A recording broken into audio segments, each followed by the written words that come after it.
5, 4, 3, 2, 1.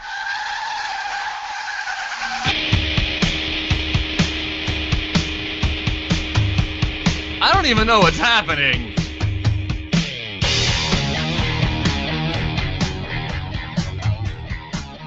Put it in sport mode, and you're gonna fly.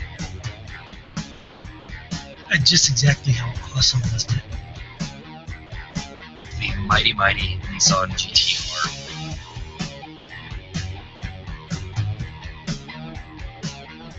You got the Mustang, the Camaro, the Challenger, the Corvette, the Viper.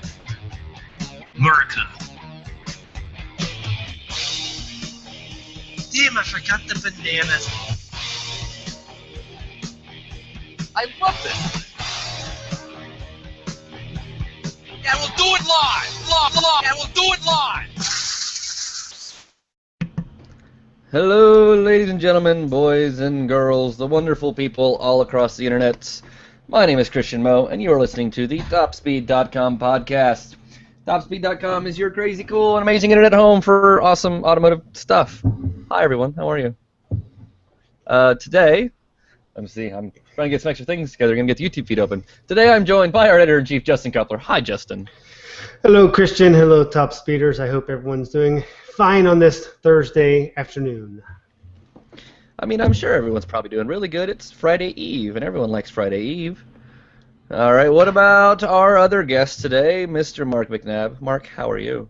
Fantastic, man. It feels like Tuesday to me. So to know it's Thursday, like, it just makes my day bright. Okay. Yeah, just throw that out there.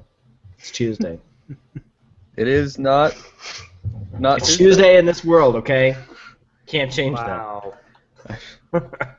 So, anyways, Alrighty, how is everyone?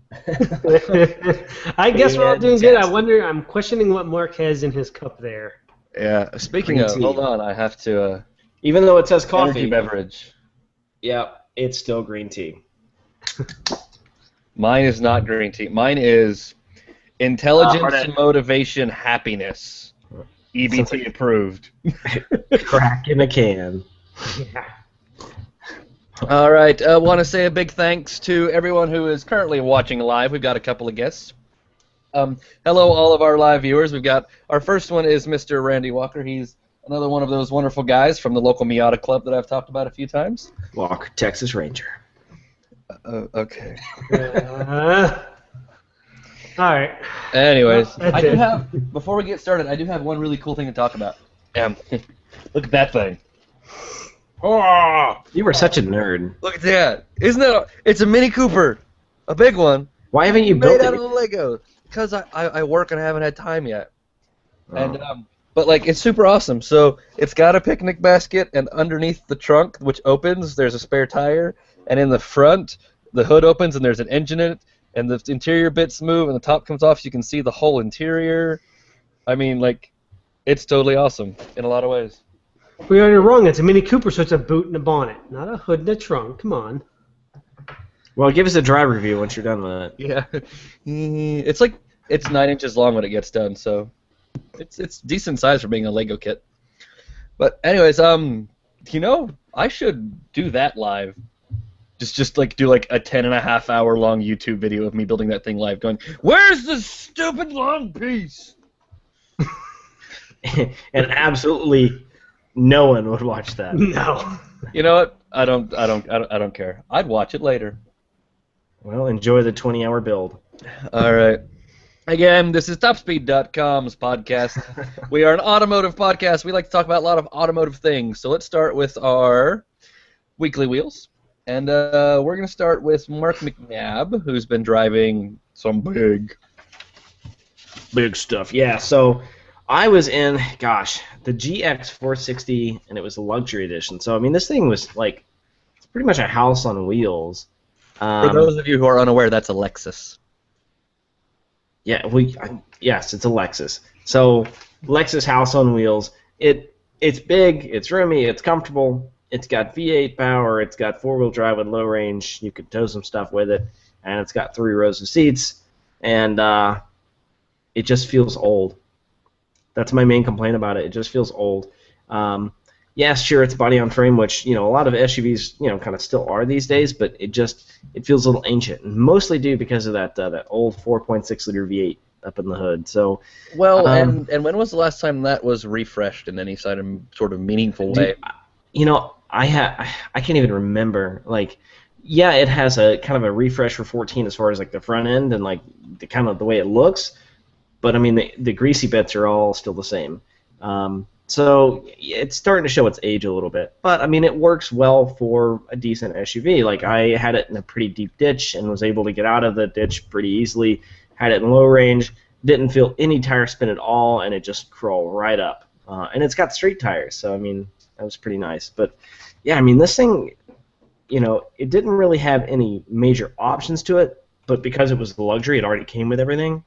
So it had like the Mark Levinson sound system. That was $1,100. And that was the only option. But it's still stickered at $62,700. So, I mean, yeah. And I hope you save some money, too, because you're going to need it at the gas pump. I think it's 15 city, 17 combined, and 20 on the highway. And my average for the week was like 15.3. And a lot of that was highway. A lot of it was highway. And how much horsepower do you have? 301. So, wow. You're making me feel a lot better about what I was driving this week, which has a lot of the same problems because it's from the same freaking family. Yeah. So, also, according to the Wikipedias, the second generation GX debuted in 2009.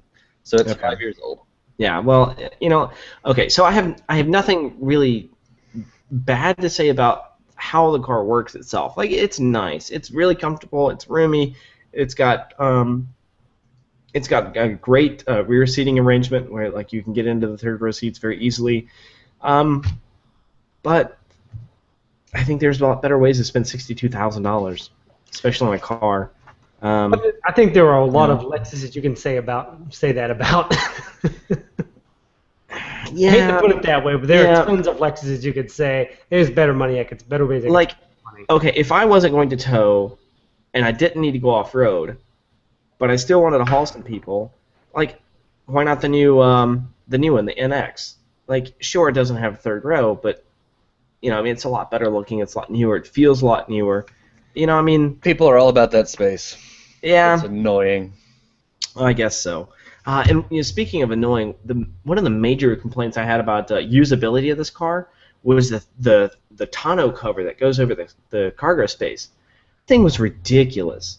It weighed about 15 pounds, and it had once you got it clipped in, it had these flaps that covered the space between the tonneau cover itself and the rear seats, and it had like 10 snaps you had to snap to the rear seats, and then you pulled it over back.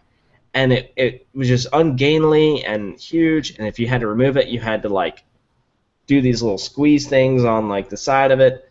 It was just, I literally set it in my living room for the week that I had the car because it was didn't want to screw with it. Yeah. No. So, but yeah, I mean, other than that, it was a decent car.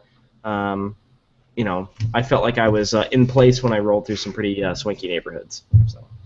All right. And that's all that matters, right? Right. Well, so I was driving around, what's kind of the basis for your machine, the Toyota Tundra. Yeah. I was in the 2014 Tundra, the fancy 1794 edition. Yeah. And I liked a lot of it, and I didn't like a lot of the rest of it. Interesting. Well, I've driven this truck, so I'm curious to see what your opinions are. Okay, first, I have a big issue with fit and finish. And I want to ask you, how was the fit and finish on the truck that you test drove at the launch? Okay. Because mine was far from perfect. Wow. See, I think I was in a pre-production model in the 1794, in fact, too. It was nice. Like, it was Lexus quality. I mean, it's definitely not, Audi or anything, but for a truck and for a Tundra, I thought it was rather nice. Like, nothing squeaked, nothing rattled. The panels seemed to fit together really well. And these trucks were abused, too. I mean, like, as we know, our lovely Phil decided to jump one. Yeah. And it still worked after that. So, I mean, it's a great video, though. I love that video. It is a good video that we have, Phil launching the Tundra into the air and smashing down. But no, I mean it wasn't bad. Well, so it's full of leather. Yeah. And the seats are really nice. It's like a brown, sort of dark tan saddle leather with like a light tan stitching. And the leather seats are mostly leather, but like right on the inside of the bolsters is like a soft sort of suede leather. It's really nice. And then on the dash is a big chunk of wood and another big chunk of leather that's got this stitching in it. And the stitching is where the big problem was. Right there in the center of the freaking dash, the contrast stitching wasn't a straight line. It looked like I had tried to sew it myself by hand. It's like sort of and it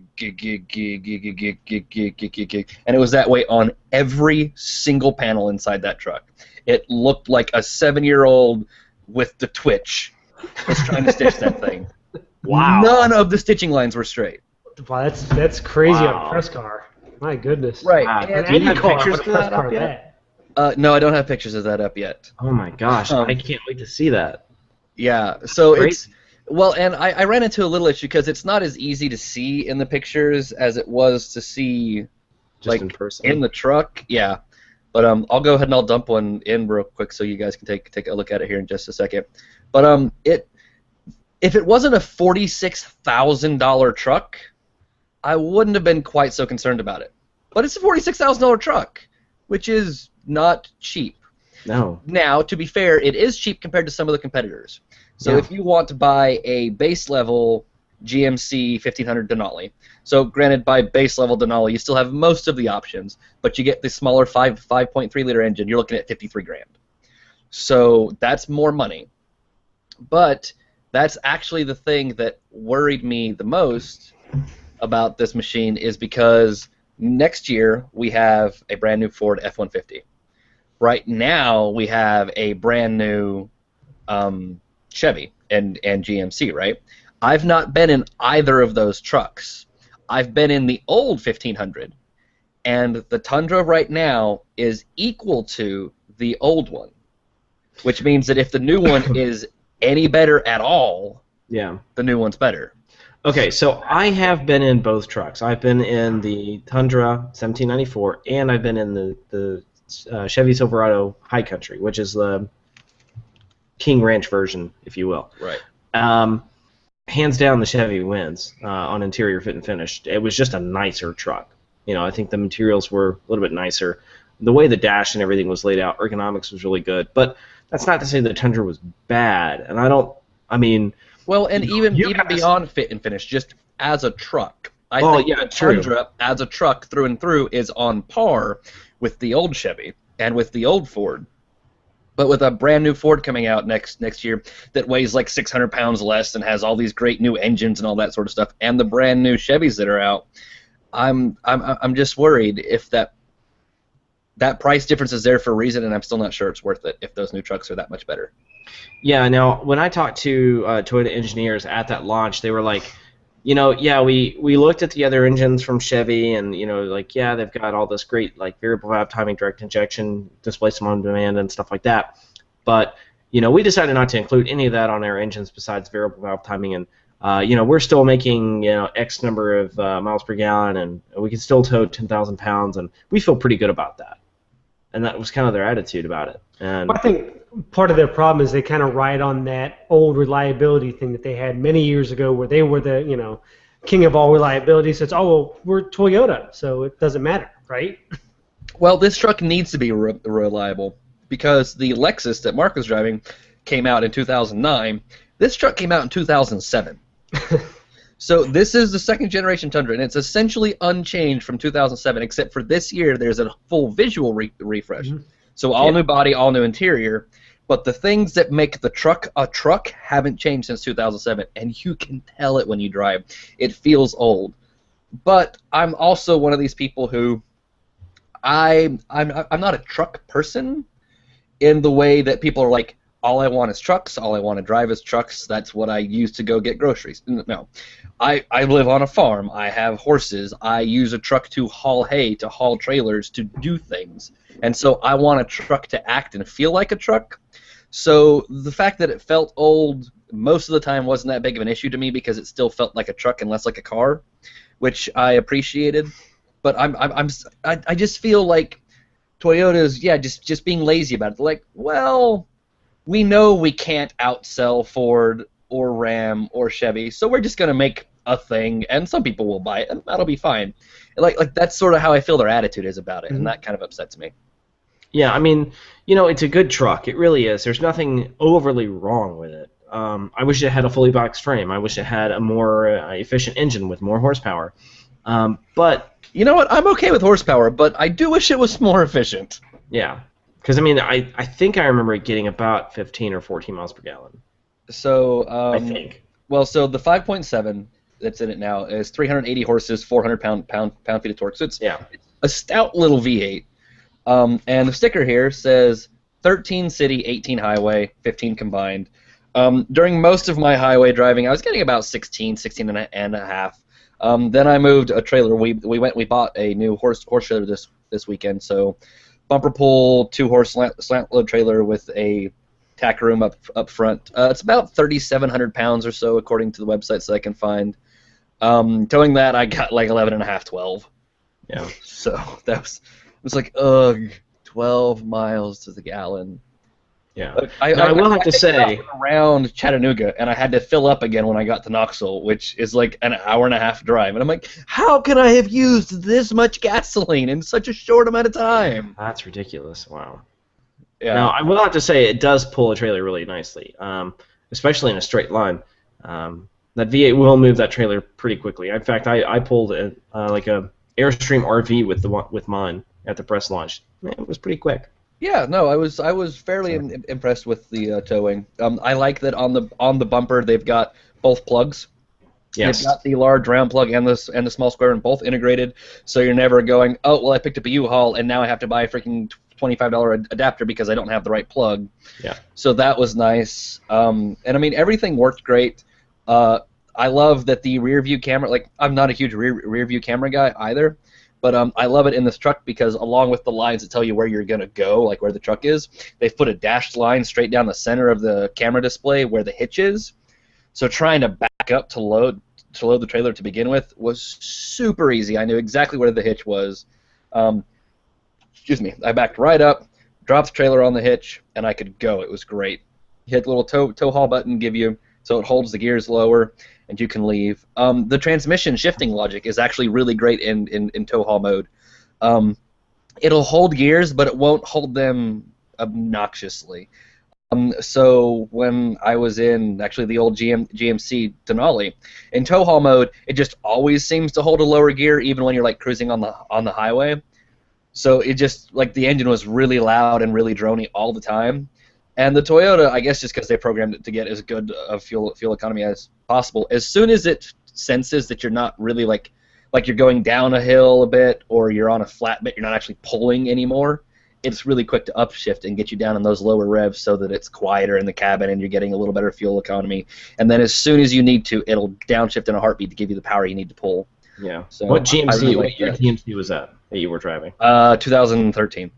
Oh, okay, yeah. Because I've driven the 14 Denali that I had. Tow haul worked really well. Yeah, I mean, like the tow haul didn't work bad in that truck. I just didn't like how it was really slow to give me a higher gear, which again helps with towing because then you always have that power on tap. But it's like when I'm on the highway going 55 in 5th gear instead of 6th, and it could just, bah! I'm like, okay, can we please just one more gear? It's a flat spot. It'll be fine. So yeah, but I mean overall, like as a truck, it was fine. I loaded it up with people. You know, everyone felt comfy in the back seats. Again, I hauled my trailer with them, hauled the trailer just fine.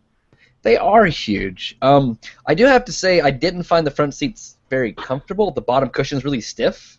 But otherwise, like yeah, I mean it's just a good truck. And again, when it's $46,000 compared to $53,000, I'm like, that's a lot of money, and that buys a lot of gasoline when you're looking at something like the 1500 Denali from GMC. But I still worry on, is that $8,000 or $7,000 worth the way you should go with it? Does that make sense? I'm just worried that might not be. If the new truck is that much better, because again I'm not driven. If the new truck is that much better, it might be worth the cash to just go for the big truck. Yeah, I wonder how much that new King Ranch is going to cost from Ford. Yeah. Because I'm thinking right now it's like 46 or 47 for like a crew cab King Ranch from Ford. All right. You know what? I'm tired of talking about trucks. Let's talk about something that's really fun and awesome. Trucks are awesome. No, trucks are okay. Trucks are great when I need to move things. Otherwise, the heck with trucks. So, everyone knows last night was the world's most obnoxious anticlimactic of the Mazda Miata ever. That was the biggest waste of time I've ever had. I took the time out of my evening to sit and watch it, and I was like, "Are you serious? Do I really have to relive Duran Duran? Like 20 minutes of car, hours of Duran Duran." Not even 20 minutes of car. It was like, so there was obnoxious music playing with nothing happening, and then dude came out and talked. And you couldn't hear him. It was just more obnoxious music. And then he went away. And then he came back out for the actual start of the program. And he's like, so making this car is hard because it's an icon. And, man, designing an icon is hard. But I think we did a good job with this iconic design. Here's the car. 3 minutes later, Duran Duran. And, like, that was it. And you're watching Duran Duran with, like, the headlight in the corner of the frame for like almost an hour or some ridiculous mess. What's funny is our guy who was actually watching the live reveal caught something in the middle of the whole thing after he made all the announcement and said, "Here's Duran Duran." You can hear the announcer over the loudspeaker go, "Well, I dragged that on as long as I possibly could." No. So I watched that too, and that wasn't when he let Duran Duran out. That was afterwards, because after Duran Duran, there was more music and nothing, and it said, "Stay tuned for more info." We're like, okay, fine, we're gonna get drivetrain specs, we're gonna get something. Stay tuned for more info, and then they showed us the 25th anniversary commercial. Then they showed us like an interview with one of the guys, or with the guy who helped design the first original car, and then they cut that out in the middle of it to go back to obnoxious music, and then he came back out again and spent 20 minutes talking about all of the not their design details. He spent more time talking about all the things they didn't do than things they did. He's like, so we don't have any sharp body creases here because the first car didn't. And so, you know, we have this nice smooth shape because we didn't want the crease, because if you have a crease, it goes against this. And I'm like, I don't want to know about what you didn't do. I want to know about the greasy bits that's making the damn thing move. Yeah, it's like, I can see it for myself. Let's just hear about the stuff I can't see. Like, tell me about the displacement, horsepower, torque, transmission. Like, Yeah, I turned it off after they ran the 25th anniversary commercial with the sound of the 25th anniversary commercial over the top of Duran Duran. I don't know if you noticed that. Yes. They're playing Duran Duran. There's the commercial with the audio from the commercial. I'm like, you know what? Screw this, and I shut it off. The audio, whoever was running the AV booth was smashed. That's the only thing I could figure. He was smashed out of his mind. But yeah, after the extra 35 minutes of him talking about the design, they cut that out. He's like, meet me outside at the other car and you can see it better. And that's when he's like, I dragged it out as long as I could as the mic came out. I was like, oh my god, really? Yeah, I didn't get to see that part. I just read about it from our guy who was watching it from Kirby. So he just happened to tell us the same thing we all thought, is this is boring and taking too long, what the hell is going on? He's like, I did the best I could to make it suck, guys. And really, I mean, I knew they were going to be secretive about stuff, but I thought maybe we get something, some little bit of information about the drivetrain, you know, just a little bit, guys, just a tiny little itty bitty thing. No. Oh, here it is, and here's the design, and here's Duran Duran, and you can see the side of the car kind of off on the side, So, things that, now, it wasn't a total wash or a total bust. We did get some info. So they gave us some really general info about the Japanese spec model, like sizes, dimensions, stuff like that. So here's what we do know, and then we'll talk about how it actually looks, because it looks incredible. So, car is smaller in every dimension but one. So it weighs at least 220 pounds less. It is about a half-inch lower. It is 4 inches shorter. So they've taken a bit of length out. It's about a half-inch shorter in the wheelbase, but it is almost a half-inch wider. So a tiny bit lower, a tiny bit wider, a tiny bit gone out of the wheelbase, a fair bit shorter, and then it weighs a lot less. So we know that. Conventional suspension. And then this is a good chunk of this is from Keith Tanner at Flying Miata. He stayed to chat with the chassis engineers, and he's like, okay, don't tell me engine things, but here's chassis questions I have.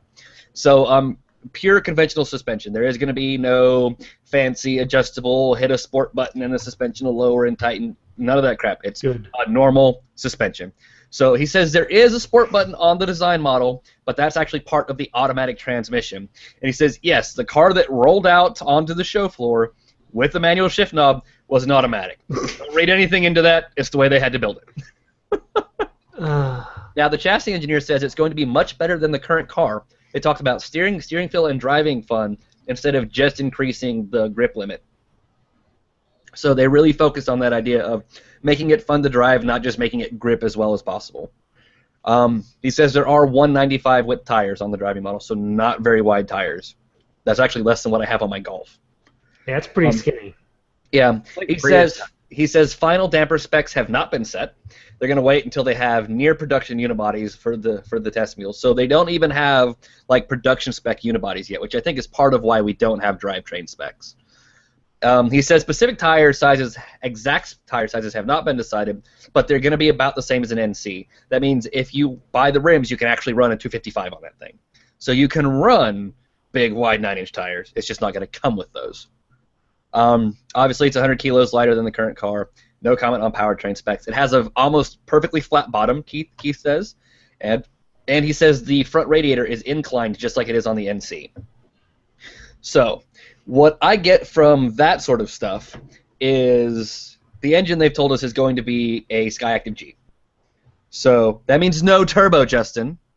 And where there's no fact behind it's going to be a Skyactiv G. No one officially from Mazda said, hey, No. Mazda has said that's part of their specs. It has a Skyactiv G engine. They didn't say which one. They didn't say what size. Yeah, no, it's in that Japanese spec thing. You get the sizes, and all they said is it has a Skyactiv manual transmission, a Skyactiv G engine, and that's it. They didn't say which engine, they didn't say what size, they didn't say how much horsepower, they didn't say anything about that. They just said Skyactiv G engine. I looked through that thing, and I'm not seeing anywhere in it. I'm looking at it right now where it says Skyactiv G.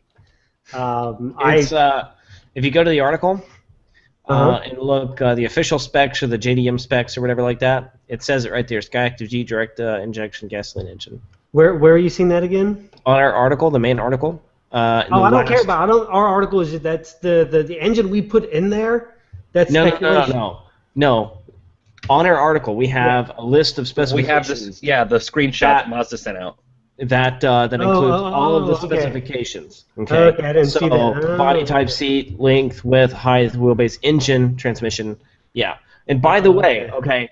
I'm looking here on Twitter and I can't seem to find it, but I know there were some guys that actually got close enough and took pictures of the tires of this thing, and they are saying, and that's what we have listed here, that it was running. Let me get back to it. Bridgestone Potenzas sized in 205/45 R17, so a little bit thicker tire. So that was on the 17-inch rim. Yeah, there are 16 and 17-inch. Yeah, so there's that. We know that. That's the only spec we know is that, yes, it will have a 16-inch and a 17-inch wheel. So and the 17 is running the 205, the 16 is running the 195. 195/50 or 16, yeah. Yep. But again, I'm gonna put this out here. Okay, yeah, it says Skyactiv G engine. It does say it. I'm just playing devil's advocate. I've kind of changed my tune on this whole turbocharging thing. Hey, you know what? Change your tune all you want to. You still owe me $20. But just because it's a Skyactiv G engine, you're assuming immediately Skyactiv can't be a turbocharger. Can't mean no, absolutely not. It doesn't mean that. Skyactiv is simply technology. It does not mean no turbo. It doesn't mean that. But I think if they have a Skyactiv turbo engine, it's going to be called a Skyactiv T. I guarantee it. Because that's how they're doing their branding. They have Skyactiv G for gasoline, Skyactiv D for diesel. They're going to have a Skyactiv T for turbo, and I bet you that's what's going to come in the new Mazda Speed 3 is going to be a turbocharged version of whatever they're using here, and it's going to be called a Skyactiv T. And also remember, there are also several rumors going about that there are multiple engines for the Miata. There's a 2.0, a 1.5, and possibly a third. Right. I think all that is the same thing you run into when people are talking about all the new iPhones that are always going to come out. These are our design prototypes. We've tested a 1.5. We've tested a 2.0. We've tested a 1.8. We tested a turbo. But cost-wise, and I think with just general marketing-wise, they're probably just going to stick to one engine like they always have. The car is too low of a volume car for a company the size of Mazda to pump out multiple engines. Yeah. Yeah. And also, once you take in consideration the weight drop, 220 pounds, that's whenever I started to change my tune. Once I saw that 100 kilos drop, you're dropping below 2,300 pounds. So Well, so I've had some arguments with people on the internet about this. I saw that. Mostly in the online Miata group. Yeah, I saw that I'm part argument. of, is they said 220 pounds at least is gone. But is that 220 pounds from a decked out top spec power retractable hardtop, or is it from a soft top club? Because there's like a 100-pound difference there. Yeah. That's true.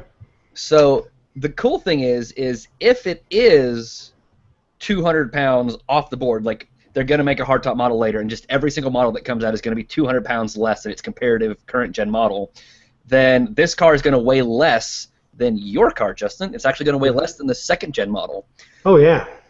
So if it weighs less than the second gen model, and even if it only comes with a bone stock version of the 2-liter Skyactiv engine that they use in the Mazda 3 with 160 horses, it's still going to have one of the best power to weight ratios of any production Mazda that's been out. Yeah. Yeah, and that's why I started changing my tune on that. 'Cause you know what, that kind of weight drop. Yeah. But I said the same thing. I want to talk about another thing real quick. People have been touting this 200 horsepower number, 200 horsepower. Everyone keeps saying 200 horsepower. And even though the Skyactiv engine right now only makes 150 horses or 160 horses, they're running a 14.1 to 1 compression ratio. Wow. Yeah, well, they have the world record for compression ratio on their Skyactiv gasoline engine. They set that world record. They have the highest compression gasoline engine that's a production engine, and they have the lowest compression diesel engine, and they're both like 14 to 1. So if they can run a compression ratio that high, I don't see why it would be very hard to get 200 horsepower out of a 2-liter at all. Because I think Honda was only running like a 12.5 to 1 compression ratio in the S2000 engine, and they got to 201 horses. So granted, that was a 9,000 RPM with VTEC, but if Honda can run a reliable compression ratio that high, then why can't Mazda get 190 or 200 horsepower out of a 14 to 1 engine? It's true. Well, because their VTEC hadn't kicked in yet, yo. Yeah. Yo. Oh yeah. Also, one thing that nobody's really talking about, but my friend Randy is obsessed about. Technically, the car's a mid-engine now, because according to all their diagrams that they've given us and all the X-ray stuff, the engine is now behind the midline of the wheels. Yeah, it's That's that whole front crazy. midship, yeah. Yeah, and I've seen that somewhere too. It was like, let the arguments commence of like whether this constitutes a mid-engine car. And Well, what they'll call it is a front midship. Engine, right? Yeah, front midship, like they did the 300Z when it first came out. I was like, oh, it's a front midship. Yep.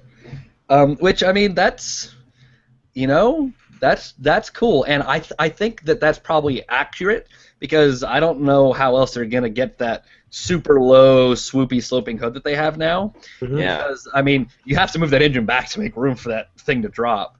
Mhm. Also about the looks, everyone who's seen it in person says it looks a lot better in person.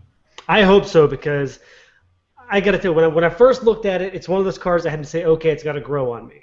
I hate having to say that about a Miata, but I said it about the NC, and I'll say it again about the ND. It has to grow on me. By the time the NC was leaving, I liked it. Oh, So- see, I think it looks fantastic, because I think it's got good bits of every car that I like that's out right now. That's one of the issues I have with it, is the fact that it has so many bits of so many cars. It has FRS, it has LFA, it has BMW Z4, it has several other cars that I can't rattle off the top of my head. Okay, well, but here's the thing about that, though. It's a Roadster. You can only do so much design-wise with the Roadster. When to fit the definition of the car you're building, it has to have short overhangs, 2 doors, no top, and good visibility. Like, it has to be small. Like, when you're stuck within those confines, there's only so much you can do. And I've heard lots of people, everyone who says it, seen it in person, says it does not look like a BRZ at all. And almost everyone who's seen the rear end says anyone who says it looks like a BMW is an idiot. It looks like an F-Type. Yeah, that's what I think. I mean, those Oh, yeah, tail there's lights some are F-type thing. those tail lights are like a dead ringer, and almost it kind of reminds me of the 4C a lot too. Yeah, and I think one thing that no one's talking about is this car looks nothing like the NC. So the NC generation car was a huge departure in every way. Completely radical change of design, completely different architecture, completely different drivetrain. Everything was totally new for the NC. And when you look at the ND compared to those cars, the NC is the stepchild that doesn't belong. The new car looks like a modern interpretation of the NB generation car to me. It's got those same big sort of bumpy fenders with the dip in the middle. It's kind of got that small Viper sort of look down that the NB did. So it's almost like the ND, it's even with, especially with its shorter size and slightly different proportions, to me I think looks more like the next generation NB car than it does a new version of the Miata running from the NC. Yeah, I could totally see that. Yep, it's like especially because some of my friends have been posting pictures of their car and the other car next to it, and they're like, should I keep mine or should I get the new one? You know, just from like a design perspective. And when I see the NB, like with your Mazda Speed, Justin, like sitting at that same front three-quarter angle with the new ND, they look so similar. Yeah, it shares some similarities. I mean, I wouldn't say it's a dead ringer or a new generation of it. I can see the similarities. I can see that they did completely do away with the soft look of the NC. I don't know if I call it a new generation NB. I don't know if I go that far with it. See, I don't know. Like, so the hood cut that comes over the fenders and down towards the bumper is almost identically shaped on both cars. Yeah. The mouth opening is almost the exact same general shape. It's just bigger on the new car. Where the fog lights are on your car have now been replaced with those ducts, but it's still the same shape. You've still got that lip with the little up jump in the middle. You've still got the fender that sort of bumps up and around the back. And again, you have those big pontoon fenders that run out on either side. You have that sort of half teardrop sort of shape headlights where it's smaller towards the inside and it gets bigger as it goes out and then comes back to a point. I mean, to me, it looks almost exactly like a modern interpretation of the old NB car, and I freaking love it. See, I still take some issue. You know, people that say that it doesn't look like a Z4 from the back end are morons. Because look at this. I mean, look at the taillights. If you think it looks like a split between the F-Type and the Z4, except on the Z4 the lights are flipped. You have the thin side on the inside and the circle on the outside. But actually combine the whole back end, the way the back end comes in and tight with the taillights, it is a spitting image of the Z4. I mean, flip the taillights around and you got a Z4. They're just separated on the right. And I mean, in pictures, I'll agree with that. But again, everyone says like once you see it in person, you're like, oh no, it doesn't look like that at all. Which there are a lot of cars like that. Like look at the Porsche Panamera. That thing is the most hideous looking machine in photos. Like it looks like Quasimodo had sex with a 911 and that's what fell out. But when you see it in person, you're like, oh, actually, the proportions are really nice on that, and that doesn't look bad. It looks a little long, but otherwise, it's actually a fairly attractive machine. See, now you have me imagining Quasimodo on a 911. Damn it!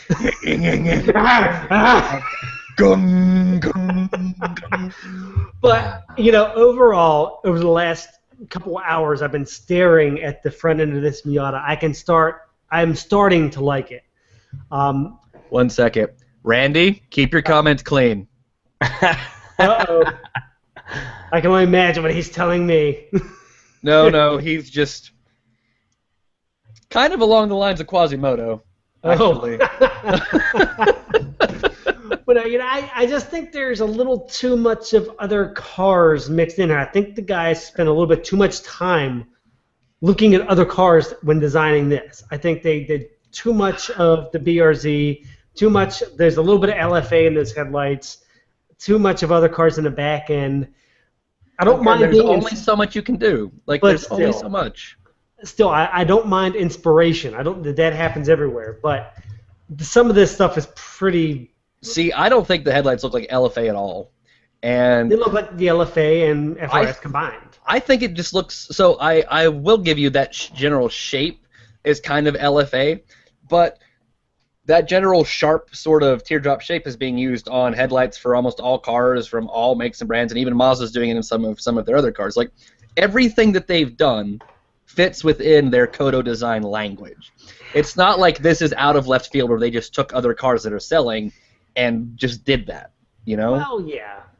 And I also don't. I'm also so used to seeing a Miata with a rounded front end, seeing the pointy nose on the front. Just I don't know. It's like when you get a brand new haircut or you shave your beard off or something and you just look weird in the mirror. It kind of looks like that. Little man child. Exactly. But we still have to find out the engines. So. Yeah, I'm just gonna say it's gonna be the 2.0 Skyactiv for America. It's just going to be. We're not gonna get the 1.6 or the 1.5 or whatever. That engine's gonna be too small. We're gonna get the 2.0. They're gonna bump the horsepower to at least 180, maybe to 200, and that's what we're gonna go with. And it's gonna be the best power to weight ratio of any car that's ever been out there, and that's how they'll get away with it. Because even if they do 170 horsepower with a 2,200 pound weight, that makes it a better power to weight ratio than the Mazda Speed Miata, which is currently the power weight king for their production models. So it'll be better than that, and even though it'll only be 2 more horsepower, they can say it has more horsepower than the old model if it comes out with 170 ponies. So that's, I guarantee, what they're going to be targeting is more power than the old one, and then as long as it has at least 170 horses, actually, I did the math. It's like if it has at least 164.3 horses or something, it'll have a better power to weight ratio than the Mazda Speed Miata did. Yeah, some of the things I've seen online are like it's the global engines will be a 1.5 with 130 and a 2.0 with like 178. I think is what I saw. Right. Now, does Mazda have global engines for the current car, or is it just a one thing? They have. Yes. In Europe, you get a smaller engine. Oh yeah. Okay. Yeah, I think in Europe they're using like a 1.8 or something. They don't have R2.0 that we have. Okay. And that goes back to because in certain countries there's restrictions on size of car and crash standards of car that are actually based on engine size and not car size and all that sort of stuff, and fuel economy regulations and all that things that make the whole world complicated. Yeah. Okay, and the current car makes what, 168. Okay, yeah. Unless you get the automatic, then it's 156. Boo! Then you suck at life. Yeah. So, all right. Anyone have anything else they want to say about the super awesome new Miata, or should we go on to some more news?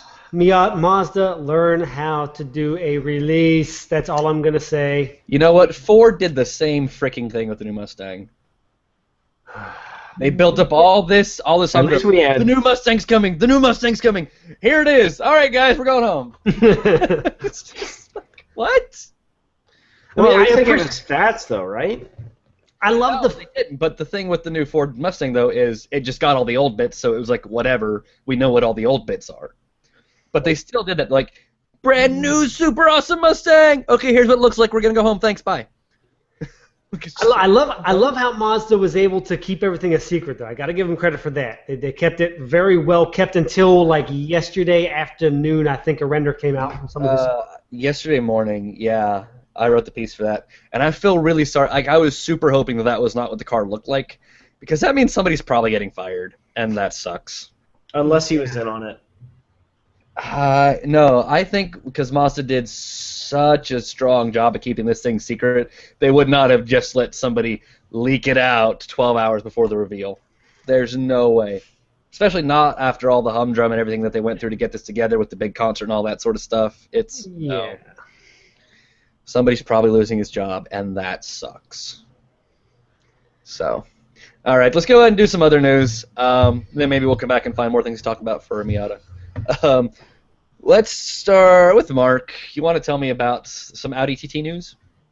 Yeah, so we've already got the new TT out, and it looks fantastic, but we haven't seen it with the top dropped or with a convertible top at all. So, in fact, we have seen a spy shot of the new TT convertible, or doing its thing on the Nurburgring, but unfortunately it's covered with all sorts of swirly paint and camouflage that pretty much detracts from any sort of memorable experience. But it's so funny, like we already know what it looks like. Why not just, bring it out?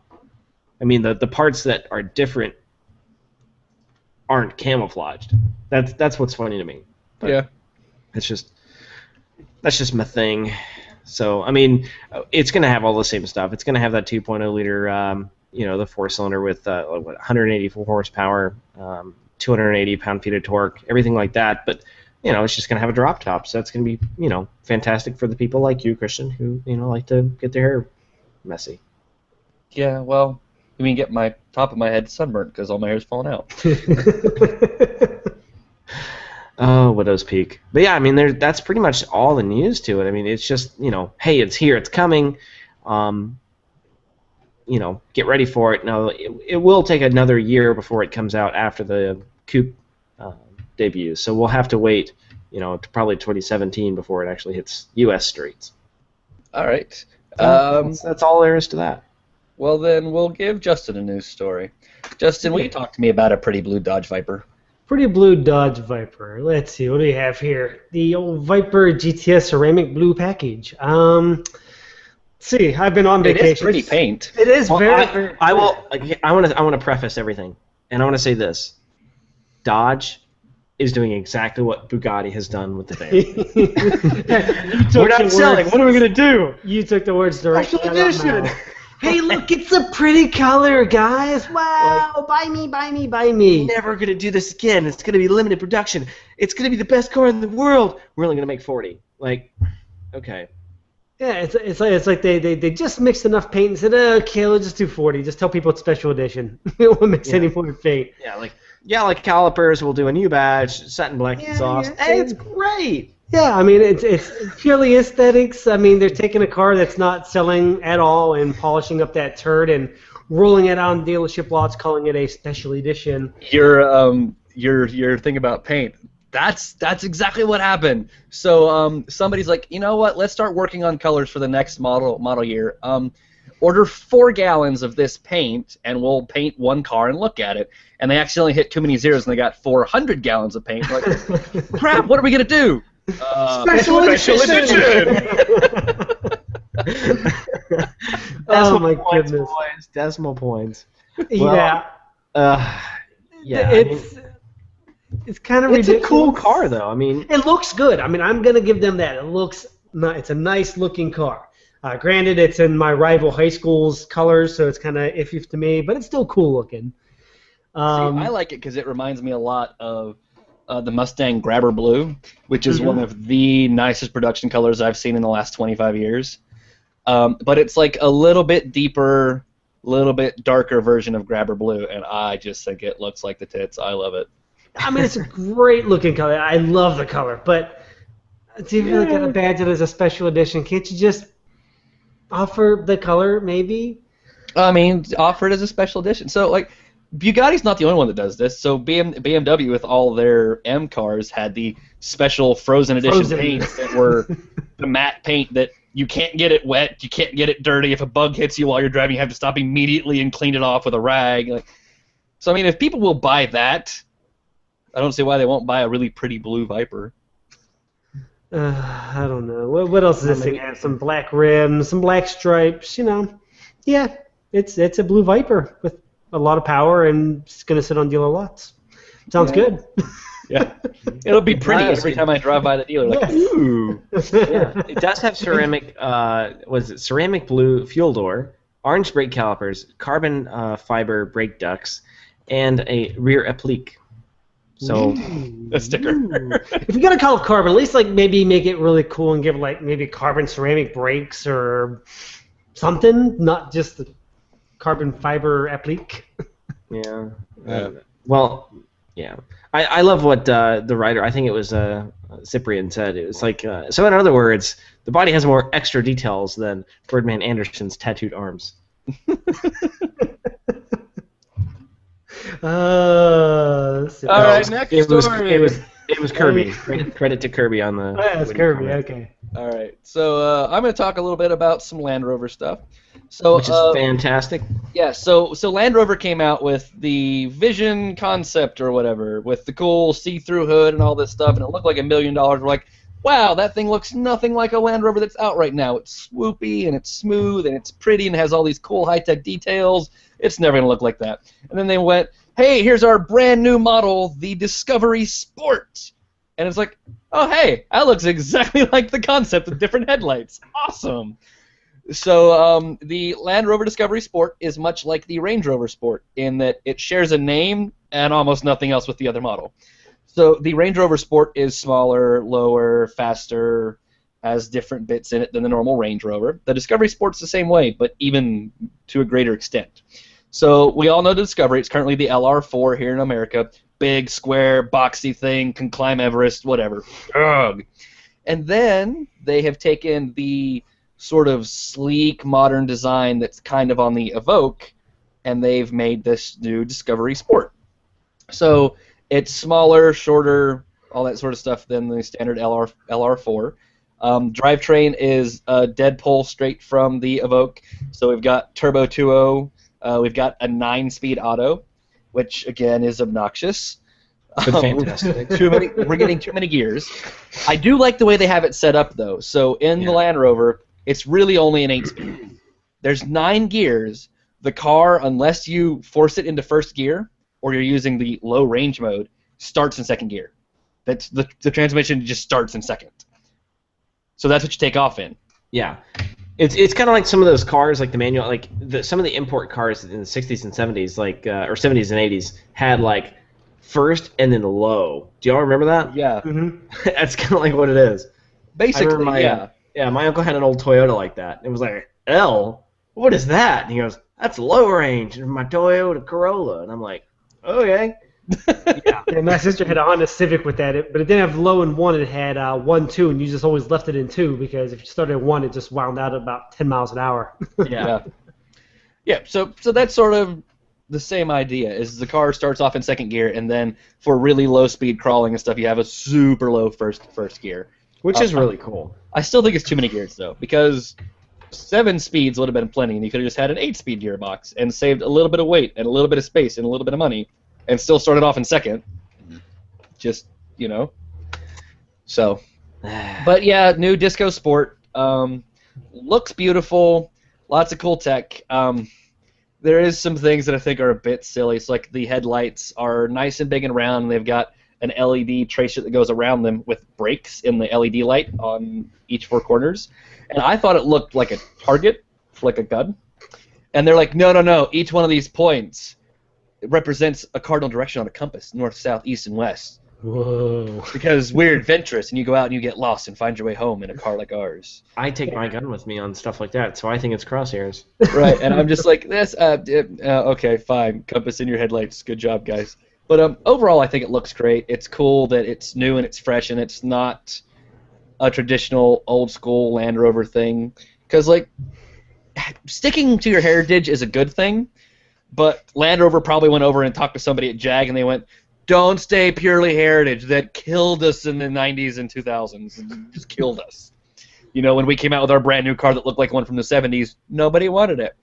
So they're keeping general aspects. Like the profile is really still Range Rover-y. It's got that weird sort of kink in the back and the flat rear end, and it's sort of from the side in a silhouette. It looks like a Land Rover still, but it's a little more modern, a little smoother, a little nicer. I really like it.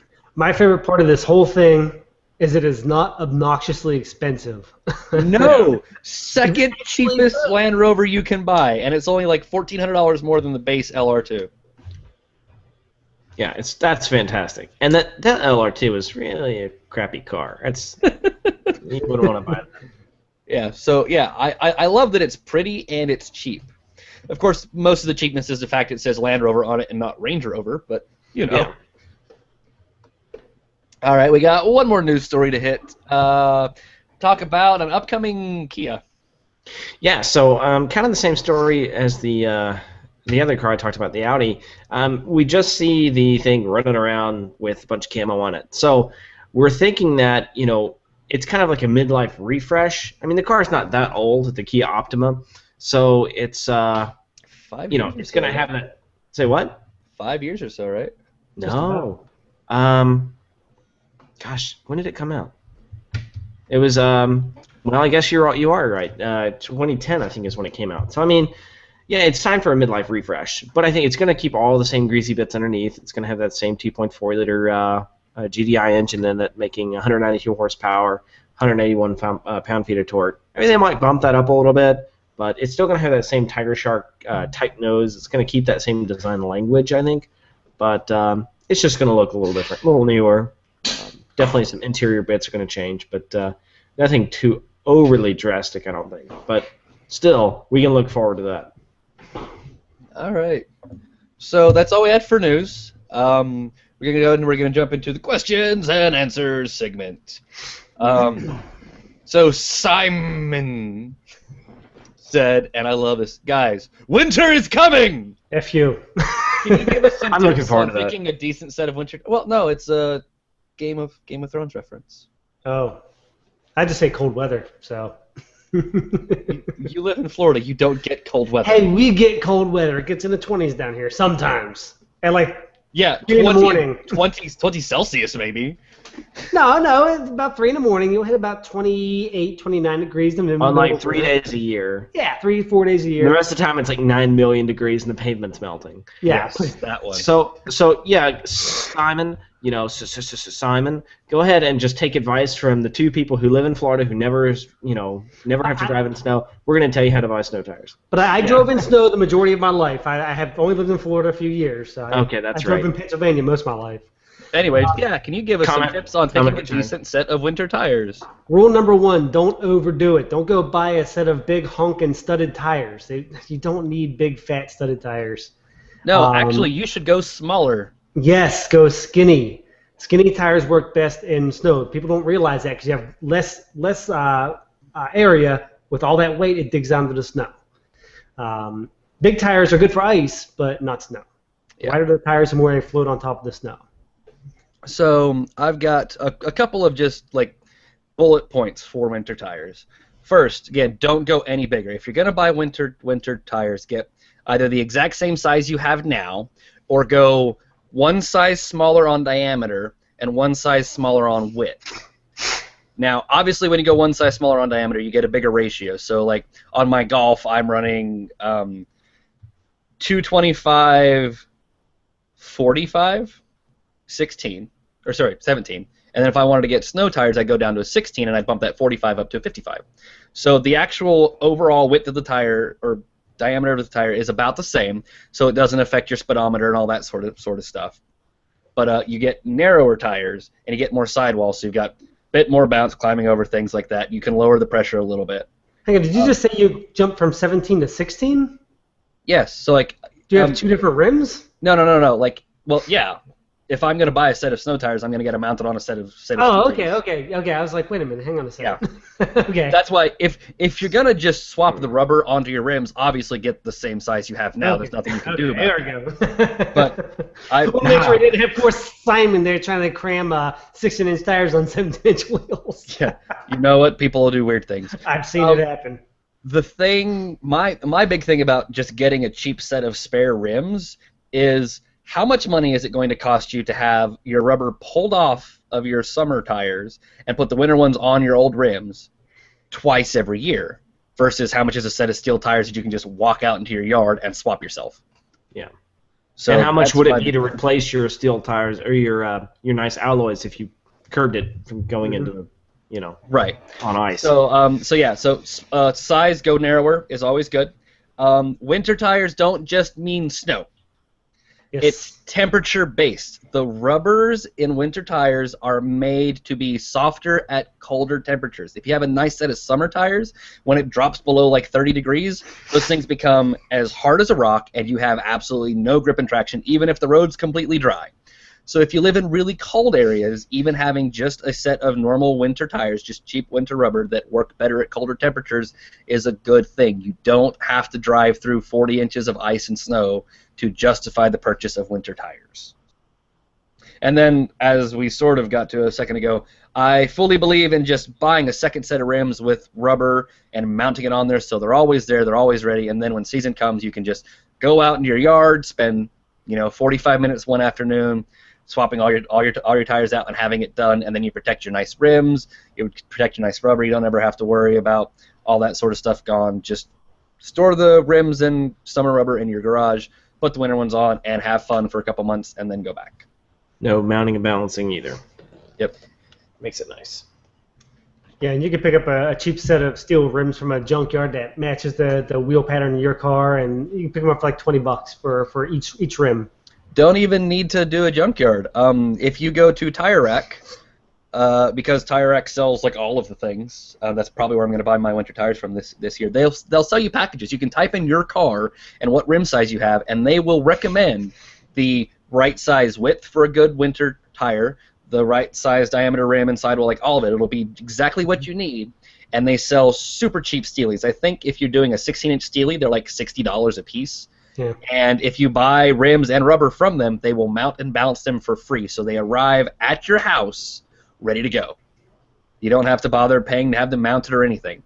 So because their prices are a little bit cheaper, actually where I bought my last set of tires from, it was $200 cheaper to buy my rubber from Tire Rack, have it shipped to my house, and take it into a mechanic to have them mounted than it was to just go to Sears or Walmart or anywhere else and just buy that same tire and just buy it and have it done there. I saved $200. It's crazy. Yeah, so I saved $50 a corner, basically, is what I saved. Same thing with winter tires. You can get a set of winter rubber. Like I said, the ones I'm looking for my Golf, if I get 16-inch Steelies with a decent winter tire, it's like $76 per corner for the tire, $61 or something per corner for the Steely, and then it's about $18 or $20 per tire to ship. So, and they come mounted, balanced, everything, the whole 9 yards. It shows up at your house from the UPS guy, and you just can walk right out to your car, pull off your old rims, put the new ones on, and you're done. Fantastic. You guys, Perfect have anything else answer. to add?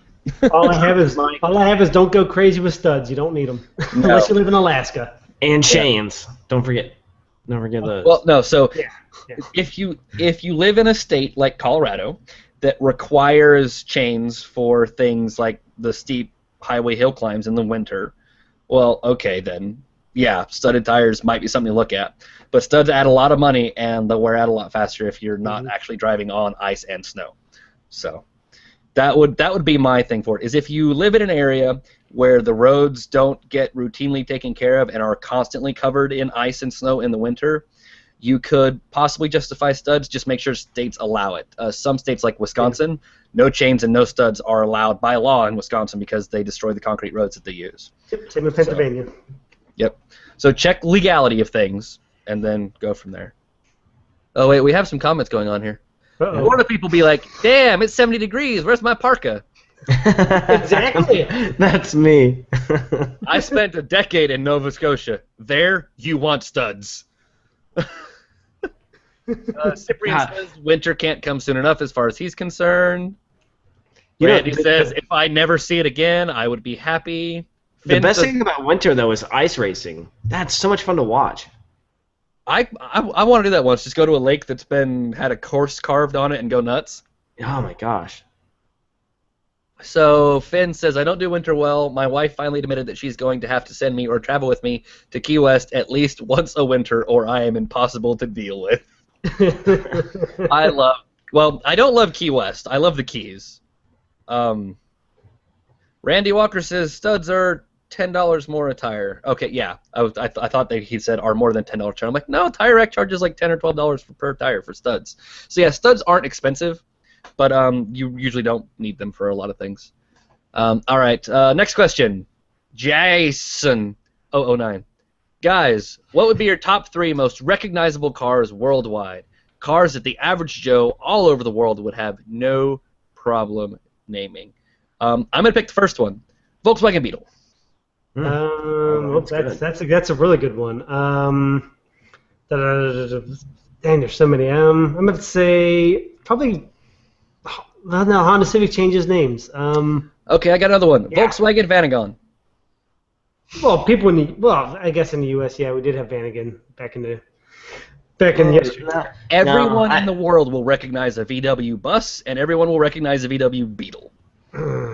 True. Well, I've yeah, got Beetle, a yeah. cousin. I got a cousin of that. The Porsche 911. I think that's Yeah. a pretty recognizable car. I'm gonna say another Volkswagen, probably the Golf. Yeah. No.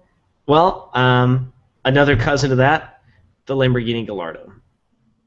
Gallardo, not Gallardo. So yeah, Gallardo. So here's my problem with that answer, Mark. Is I will give you brand. Anyone in the world will see a Ferrari, doesn't matter what Ferrari it is, and go, that's a Ferrari. Yes, that's what I Everyone in think. the world will see a Lamborghini. Doesn't matter what Lamborghini it is, and be like, "That's a Lamborghini." Wait, check that. Hang on. That guy that drove the Bugatti into the water, the guy who took that video, who goes, "You will be mine." What kind of car is that? I don't know. I think that's a Lambo. Yes, but the Bugatti's more obscure than the Lamborghini. But still, to call a Bugatti a Lambo is kind of... So Randy wants to chime in. He says Miata, Bug, and a 911. So so here's the thing about like the Bug. The Bug was made from essentially the 40s all the way up until 2000 something in Brazil. It is the largest produced car, single model car of all time. No other car has produced as many as that one did. I think it was something like 12 million of those things were made. And now that doesn't count, like the Golf has 30 million made, but that's across all the generations. That actual original Bug that first came out in whatever it was, like 60-something, was produced all the way until late 2000s in Brazil or India or some random country. They still have the rights to produce that car. 2010 is when they stopped production. Yeah, and so there's more than 10 million of those things in existence, and that's such an iconic shape. And then you run into the same thing with the 911. You can take a first-gen 911 and a brand-new 991 edition 911 and put them next to each other. People can obviously go, well, that's the old one and that's the new one. But they can both. But they can also very obviously go, that's still the same car. Mhm. Yeah. So I think that goes into the why it's so recognizable is because it hasn't changed. Yeah. If you take someone, you're like, which one of these is the 512? And you know, if you're doing Ferraris, like, which one of these is the 512? And which one is the 559? Like, if you lay all these cars up, especially from like the 80s, like all of the mid-engine Ferraris from like the 1979 to 1992, they all look really similar, you know. So you may not be able to pick the exact model out for something like that, but yeah, I think the really iconic ones that haven't changed that much, like the 911 and the Beetle, and of course the VW bus. Everyone knows what the hell the VW bus is. Oh, this? That one right there. Yeah. The Mini Cooper. Everyone in the world will know what a Mini Cooper is. I almost threw my box of Legos on the floor. So, yeah, you got like 5 or 6, Jason. Congratulations. Bonus. All right. Finn says the Jag XJ. I'm not sure I don't know about that. Yeah, it's an iconic car, but it's not like I couldn't walk down to Miss Sally down the road and be like, "Hey, what's this car?" And she'd be like, "I don't know." You know, I mean, like, but she would know a Beetle. You know what I'm saying? Like, right. Yeah. So that's my thing. Is it's not car guy iconic? Like the question says, cars that the average Joe all over the world would have no problem naming. You could drive a Volkswagen Beetle or fly it to some remote island in the Pacific that no one has ever found, and there's only 3 human beings that have lived on it, and they've never met anyone else in the world, and they'd be like, "Oh yeah, that's a Volkswagen Bug." Like that car is that iconic. my uncle had one. Yeah, I mean, Yeah. That's the only thing they know of besides grunts and fishing is the Volkswagen Bug. Yeah. Volkswagen Bug. All right. So, own drive burn. Own drive burn. Hey, we're only gonna get out at like an hour and 10 minutes, maybe. Nice. All right. Witty Derek asks a terrible, stupid question, and nobody likes him. Compact crossovers are very popular today. For God knows why. They're terrible, and I want them all to burn and die. Of course. But here are 3 for own drive burn: the Honda CR-V, the Ford Escape, and the Mazda CX-5. So easy. Yes, I would own a Mazda CX-5 because it's the only one that's not absolutely 100% terrible. I would drive the Honda CR-V because I've already driven the new Escape and I've not driven the new CR-V. Okay. Well, And then I burn the Escape. That's yeah. I'm pretty similar to you. I would, but I'm a little reversed on 2 of them. I would want the Mazda CX-5 in my life all day, every day. I actually almost bought it when we went for the Kia. And I would want to drive the Escape once because I want to drive the titanium model with 178 horsepower. I think it'd be kind of fun. And the CR-V, just kill it. I hate it. It's so long in the tooth. It makes me cringe every time I see them roll it out once again. Right. Yeah, well, I'm in the same The boat. brand new CR-V comes out next year or whatever, so I'm like, I'll Yeah. drive the brand new one. I've driven the decked out Escape. It's not bad. Yeah, so I mean, it's not great. I've been in the Escapes enough to know, like, yeah, they're really nice cars. I would take one, the EcoBoost. That would be my drive once. I would definitely own the CX-5 because I mean that is a really cool car, and you can get it with a manual transmission. Yes, you can. And the CR-V, yeah, I mean that thing just looks freaking old. Just yeah. But it's like been that like the same since the 80s. Yeah. Now I I know do it have hasn't been to, I around do have to since then. admit, like I really did like the mid-90s CR-V, and they did come with a manual transmission and the all-wheel drive. That's kind of cool. With the spare tire, like Yeah. on the back and everything like that. That one was kind of neat, but I like that. Yeah. And I like that you could see the rear drive shafts, the half shaft sticking out of the axle. You're behind the car like a quarter mile away, and you're like, oh, there's this half shaft. oh, hey, look, I can see it's turning. I don't know. And Something that's about, why we're boring people. Yeah. Ooh, what's that? Like my wife, she hates me because I see cars. I'm like, oh, look at that car. Hey, it's an R8. Wow, cool. What's an R8? Oh, it's just a cool car. Don't talk to me. Yeah, dude, my girlfriend hates being in the car with me all the time. She's like, oh my gosh, Mark, what are you looking at now? I'm like, do you not see that right there? And you're like, but now, Yeah. you know what's terrible? And I have to admit this. The Buick Rendezvous was pretty much the most terrible car in the world, second to the Aztek. Terrible car. But I like being behind them because you can see the A-arms in all of their like aluminum glory just sitting there. And like it's like I can appreciate that design aspect. I know, but The rest like of the car every is just time terrible. I hear you say something like that, the only thought I have in my head is, he's lying. He doesn't have a girlfriend. Because that's how I feel when I do that same sort of thing. I'm like, wait a minute, how in the hell did I ever get married?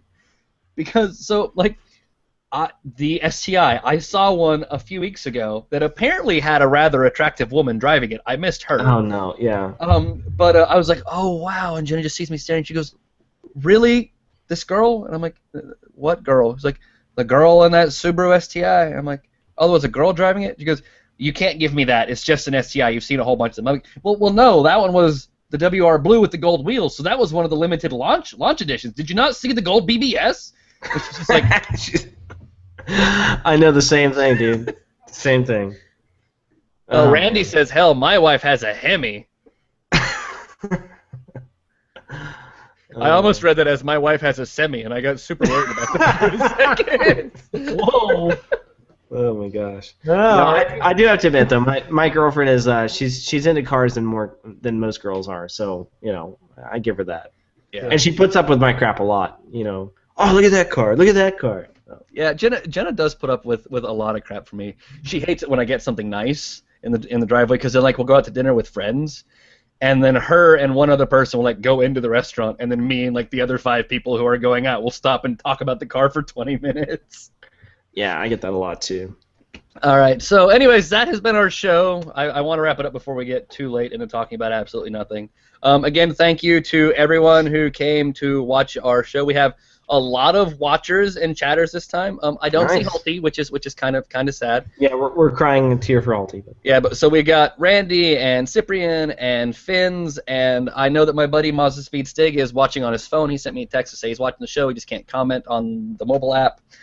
So thank you guys for hanging out with us. We really appreciate it. If you're not watching us live, that's okay. I still love you. I like having you guys live so we can sort of chat and banter. And then, Finn says my wife has a full Cobb package Forester XT in World Rally Blue, which is very nice. That's cool. Yeah, but so again, thank you guys for like this stuff. We just like having you so we can chat with you. It makes the show a little more interactive, a little more fun. But we appreciate everyone who watches and listens. If you can't make it to the live show and you even have a hard time making it to the website to catch the show, obviously you can find the video on YouTube, or you can subscribe to us on iTunes and get the audio automatically every week when it goes live.